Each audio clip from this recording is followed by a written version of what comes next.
राधे राधे भक्तों। क्या आप जानते हैं कि खरमास शुरू होते ही रोज की पूजा पाठ के कई नियम बदल जाते हैं।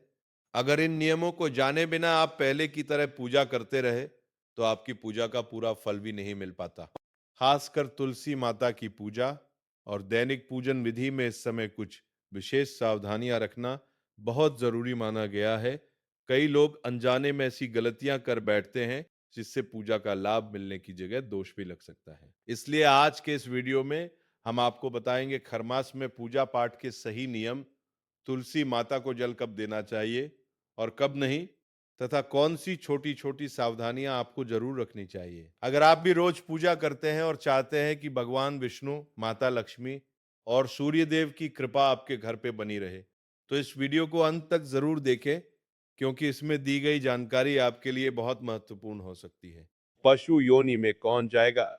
देखो, जो रात के 1100 बजे के बाद 3 बजे के बीच में भोजन करता है, ये निशाचर है। निशा माने रात, चर माने विचरने वाली रात में खाना। रात में तुमको 8-10 बजे तक भोजन कर लेने का नियम 11 आखिरी है। 11 के बाद भोजन में बिल्कुल नहीं होना चाहिए। ये रात नहीं है ऐसी कि तुम्हारा जब मन है तब भोजन 11 यू से लेकर 3000 बजे के बीच में बिल्कुल नहीं। शांति से भजन करो, सो जाओ, उपद्रोह मत करो। सीटियां बज रही है, चलो होटल में चलते हैं। 12 बजे खाने ऐसे लोग जाते हैं। पशु योनि निश्चित अपवित्र भोजन, दुर्गंध युक्त भोजन, अभक्ष भोजन, इनको पाने में जो आनंद मानता है। रात के 11 से 3 के बीच में भोजन, जो रात में आहार ऐसा करता है, उसको पशु योनि मिलती है। जो दूसरों का धन चोरी करता है, जो विद्वान बन के दूसरों की वंचना करके धन को लूटता है, जो अपने कर्तव्य कार्यों से अनभिज्ञ होकर मनमानी आचरण करता है, जो समयोचित सदाचार का ज्ञान नहीं रखता, वो मूर्ख पशु योनियों को प्राप्त होता है। जो हिंसक स्वभाव का है, जो अपने परिवार वालों को पीटता है, गाली गलौज, थोड़ी सी संपत्ति के लिए मारपीट, ऐसी लड़ाई झगड़ा कल प्रिय कायर कुत्ते की योनि को प्राप्त होता है। लिखा हुआ है वो कुत्ते की योनि को प्राप्त होता है। जो थोड़े से हिस्सा के लिए भाई बंधुओं को मारपीट कर लड़ाई झगड़ा, इस तरह का व्यवहार, हिंसक स्वभाव, क्रूर स्वभाव, इनको कुत्ते की योनि प्राप्त होती है। जो चंचल स्वभाव, देखो कुछ ना कुछ करते बैठे तो पैर हिलावे, वो मतलब शांत नहीं रह सकते। उनके शरीर में वाइब्रेट होता रहता है। वाइब्रेट वाइब्रेट जैसे मोबाइल नहीं झलझलाता, वो झलझनाते रहे। सुन लो भाई क्या बनोगे। और जो दूसरे के भोजन के लिए लालायित रहता है, कहां से निमंत्रण आ जाए, कैसे हो जाए, क्या व्यवस्था बन जाए, सुनो। और जब चलता है ना, तो बेढंगे ढंग से चलता है, बेढंगे ढंग से, और दूसरों की वस्तु देखकर लुभायमान होकर छीनने का स्वभाव करता है। उसका अगला जन्म बंदर का मिलेगा। जो वाणी से सदैव कट बोलता है, कुटुंबियों से द्वेष करता है, लोगों की चुगली खाता, उसे अगला जन्म सर्प योनि का मिलेगा। कुटुंबियों से द्वेष करता है, दूसरे की चुगली खाता है। उद्योग जनक वचन, उद्योग माने भारी क्लेश पहुंचाने वचन। दूसरे की निंदा करना, चुगली करना तो विषधारी सर्प बनता है। जो शरीर से बलवान दीन जनों के ऊपर आक्रमण करके खूब पिटाई मार करना, माता पिता को मारना, ऐसे गरीब जनों को, दीन जनों को मारना, निर्लज और मांस भक्षण करने वाला, उसको अगले जन्म में क्रूर मांस भक्षी जैसे हाइना सिंह सियार, ऐसी योनियों को दिया जाता है। क्रूर हिंसक पशु सिंह जैसे है, जैसे लकड़बग। ना लकड़बग है, भेड़िया है। ऐसे जो मांस भक्षण करने वाले हैं, जिनकी आवाज दूसरों को सदैव दुख ही देती है। बोलने का मतलब है दुख ही देना। जो दूसरे को अब जैसे जा रहे हैं जंजीर खींचा, वैसे ऐसे वो गिर गए, उनके अंग भंग हो रहे हैं। वो समझ रहे 30-400 की सोने की चैन खींच ली तो हम ब्रह्मा बन जाएंगे। देखो उनको क्या बनना पड़ेगा। जो दूसरों को भय प्रदान करते हैं, दूसरों की संपत्ति छीन लेते हैं, ऐसे लोग अजगर योनि को प्राप्त होते भूखे मरो। जब कभी अवसर मिल जाए, तब ऐसे ये जो दूर दृष्टि न रख के वर्तमान दृष्टि रखकर केवल भोग के लिए दूसरे के दुख का कारण बनते हैं, केवल उनके चिंतन यही चलता रहा, कहां से क्या खा लूं, कहां से क्या उठा लूं, कहां से क्या बोले, हाथी की योनि को प्राप्त होते हैं। वो पशु हाथी योनि को इस तरह से 8 37 न 22 योनियां है। जो भजन नहीं करते, भगवत विमुख है, उनको सब क्रमश प्राप्त होती है। उपासक को चाहिए कि कम से कम इतना तो कर ले कि अगला जन्म मनुष्य का हो जाए, फिर भजन करें अगर कोई कमी रह गई हो। अगर आप नाम जप करेंगे और एक बात ध्यान रखेंगे कि दूसरों को दुख ना पहुंचने पावे, तो पक्की बात है भगवान की कृपा से अगर भगवत प्राप्ति नहीं हुई तो दूसरा जन्म होगा, मनुष्य का, और बहुत महान भक्तों के बीच में जन्म होगा। जन्म से ही भजन प्रारंभ हो जाएगा और आप यवन अवस्था प्राप्त होते होते भगवत प्राप्त हो जाएंगे। काम हो जाएगा आपका। भजन एक ऐसी वस्तु है जो आपको बचा सकती है। अब इसमें कह रहे हैं कि जैसे आप भजन मार्ग में लगे हुए हो और आपको कोई गाली दे रहा है, आपने पलट के गाली दे दी तो आपका भजन क्षीण हो जाएगा। इसलिए भजन को बचाने के लिए कह रहे, आकारपण मारुषम संतोष धानता, ये ब्रह्म ऋषियों की बातें हैं। बहुत काम की बातें। अनुसुईया गुरु पूजा दया बूते सदमा शांत बुद्धि आकारपण माने उदारता भजन। किससे बचेगा? उदार बुद्धि स्वभाव कह रहे कोमल कोमल स्वभाव से भजन बचेगा। संतोष वृत्त से भजन बचेगा। गुरु इष्ट पर श्रद्धा वृत्ति से भजन बचेगा। दोष दृष्टि किसी पर ना हो, इसका अभाव हो तो भजन बचेगा। गुरु सुश्रु सेवा से भजन बढ़ेगा। प्राणियों पर दया तो भजन बढ़ेगा। किसी की बीच चुगली ना करना, संत और ऋषि मुनियों का संग करना, इससे भजन बढ़ता है, पचता है। भजन किससे नष्ट होता है? तो कह रहे जब अपने कुछ सामने प्रसति दुखो सुखोरा प्रिंत कीर्तते, जब तुम्हारा अपमान हो और तुम उसका बदले में अपमान कर दो तो तुम्हारा भजन क्षीण हो जाएगा। और यदि अवने ना कुप, अगर तुम्हारा अपमान हो रहा, तुमने क्रोध नहीं किया, तुम्हारा सम्मान हुआ, तुमने सम्मान स्वीकार नहीं किया, बचना भाई।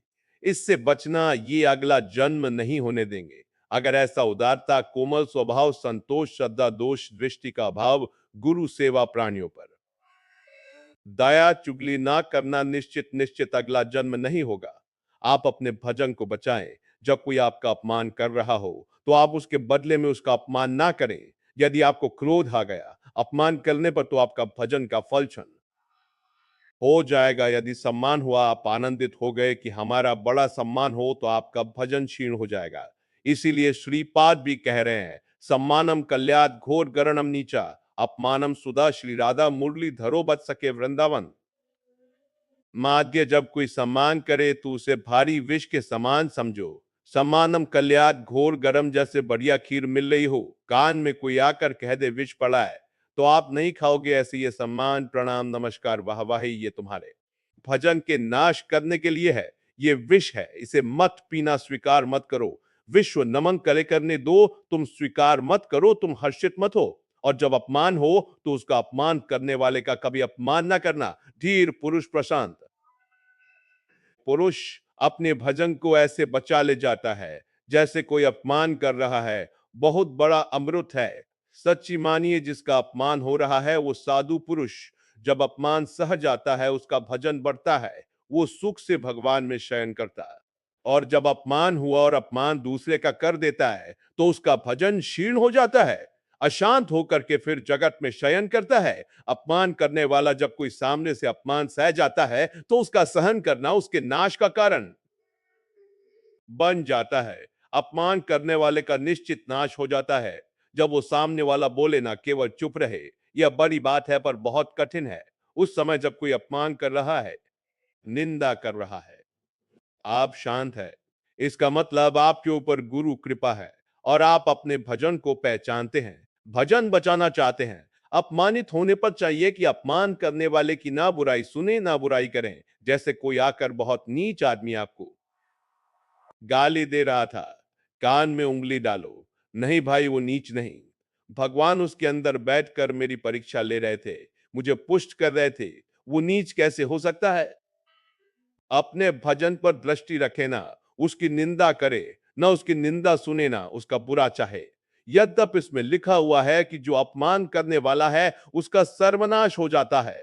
ऐसे महापुरुष का अपमान जब करें कि वो बोले ना, केवल तो वो अपमानित करने वाला पुरुष स्वयं नाश को प्राप्त हो जाता है। ये बड़ी बात है।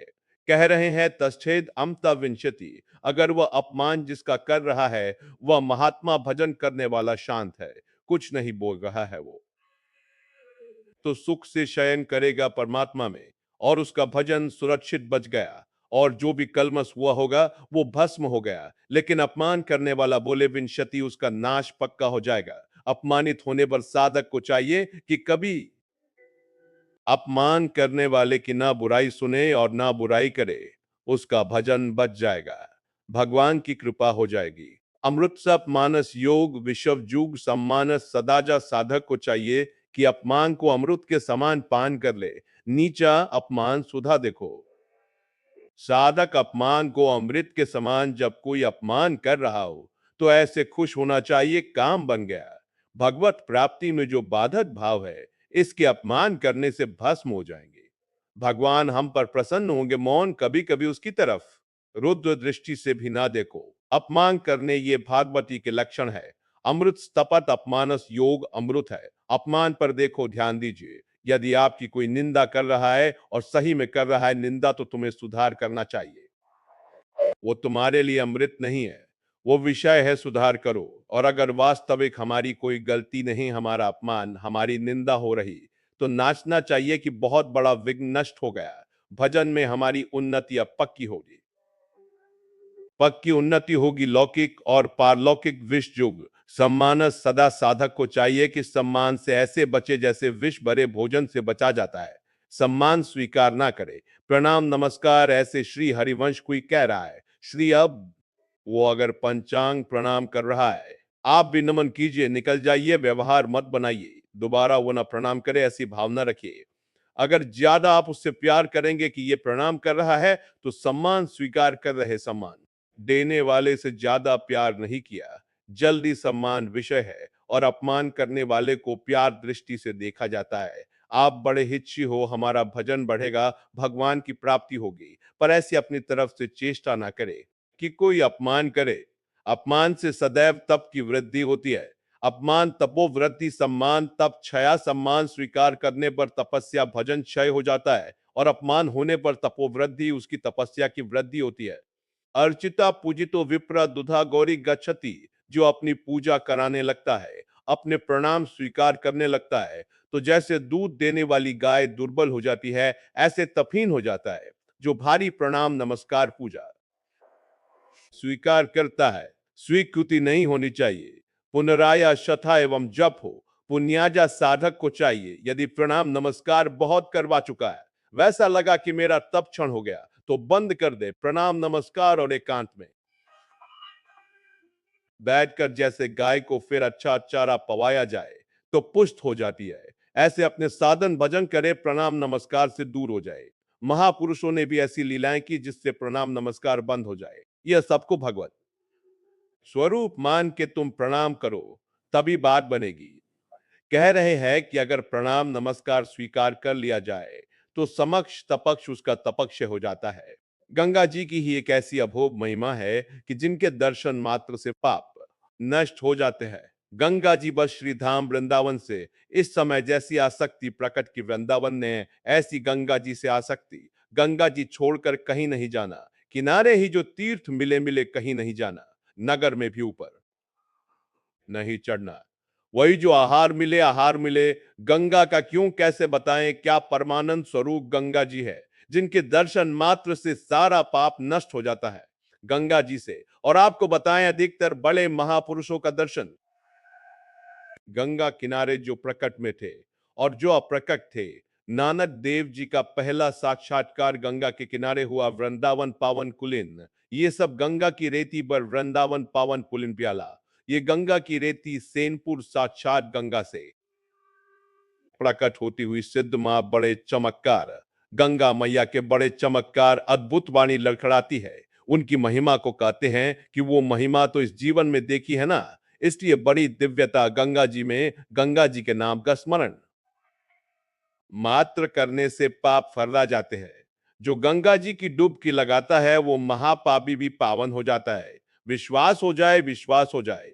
गंगा जी में स्नान करके, आचमन करके गंगा में ही जब पितरों का तर्पण किया जाता है तो पितरों को बहुत तृप्ति होती है और पितर मुक्त होने लगते हैं। जैसे अग्नि के संसर्ग से रुई भस्म हो जाती है, ऐसे ही गंगा जी के स्पर्श से शारीरिक, मानसिक, वाचिक तीनों प्रकार के पाप भस्म हो जाते हैं।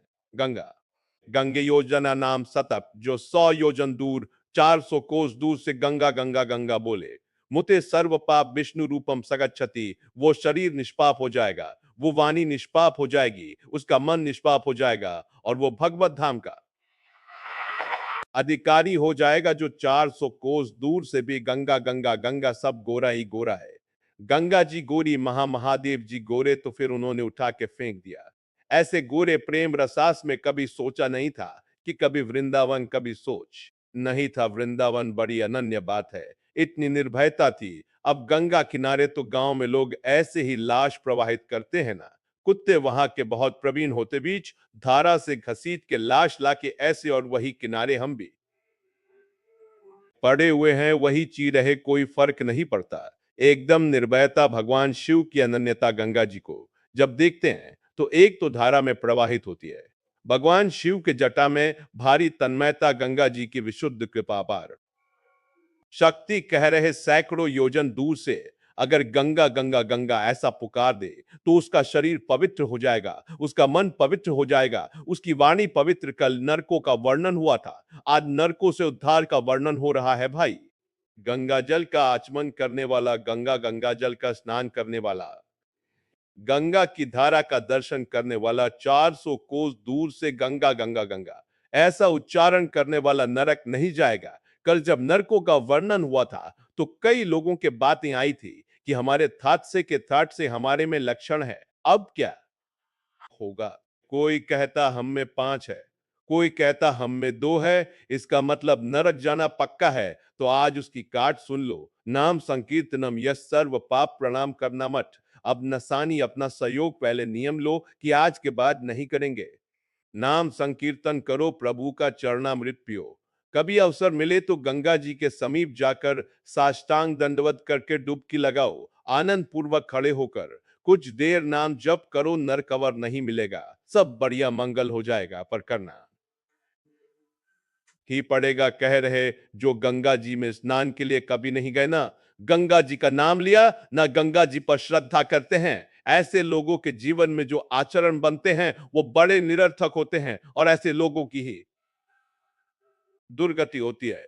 पर गंगा जी का एक बार का स्नान पाप कर सकता, पूर्ण विश्वास होना चाहिए। एक बार हरिद्वार में बहुत लोग गंगा स्नान कर रहे थे।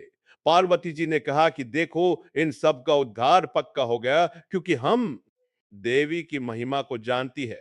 गंगा की ये सब स्नान करके पूर्णिमा का पर्व है, ये स्नान कर रहे पक्का। अगर आपको ये जानकारी उपयोगी लगी हो तो वीडियो को लाइक जरूर करें और ऐसे ही धार्मिक और ज्ञानवर्धक वीडियो देखने के लिए हमारे चैनल को सब्सक्राइब करना बिल्कुल ना भूलें। बेल आइकन को भी दबा दें ताकि आने वाली हर नई वीडियो की सूचना आपको सबसे पहले मिल सके। कमेंट बॉक्स में जरूर लिखें हर हर महादेव या जय श्री कृष्ण। धन्यवाद।